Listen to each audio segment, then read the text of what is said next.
Salawat dan salam semoga Allah sampaikan kepada beliau junjungan Nabi kita Nabi Muhammad Sallallahu Alaihi Wasallam, kepada keluarganya, para sahabatnya, dan insya Allah kita semua termasuk di dalamnya. Amin ya Rabbal Alamin. Kajian kita atau mutiara pagi kali ini adalah dengan judul sikap kita sebagai orang beriman dalam menghadapi musibah.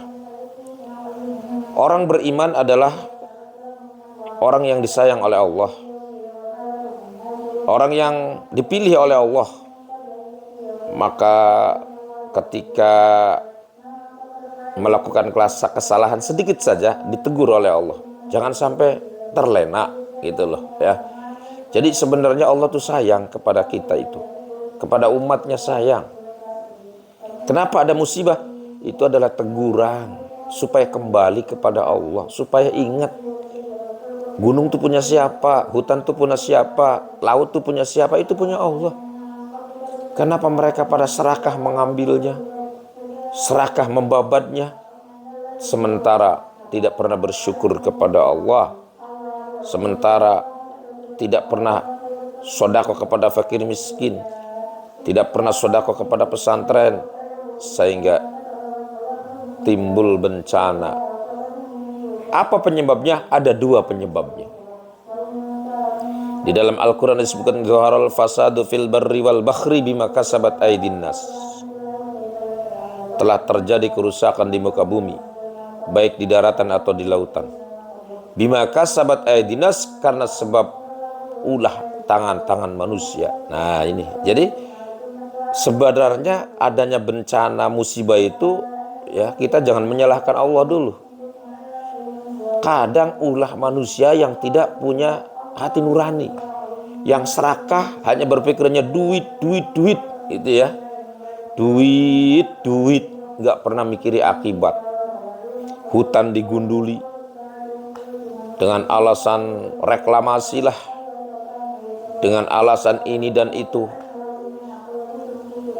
bahkan sampai ada undang-undang boleh hak pakai sampai 150 tahun. Kan ngeri itu ya.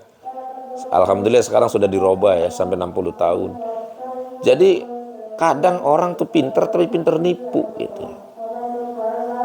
Kita orang-orang yang bodoh ketipu itu loh ya. Percaya be, Indonesia ini makmur, subur makmur, ada nikel, ada tembaga, ada perak, ada emas. Tapi hanya omongnya saja, kabar beritanya saja, tapi tidak pernah dibagi untuk seluruh rakyat Indonesia. Padahal kekayaan negara ini menurut undang-undang harus dibagikan untuk seluruh rakyat Indonesia, ya, bukan untuk segelintir orang. Apalagi orangnya bukan orang asli Indonesia. Jadi jelas bahwa terjadinya bencana alam ini dikarenakan tangan-tangan manusia yang tidak bertanggung jawab, ya hanya berpikir duit. Ya, hutan digunduli, kemudian gunung diambil batunya, diambil pasirnya.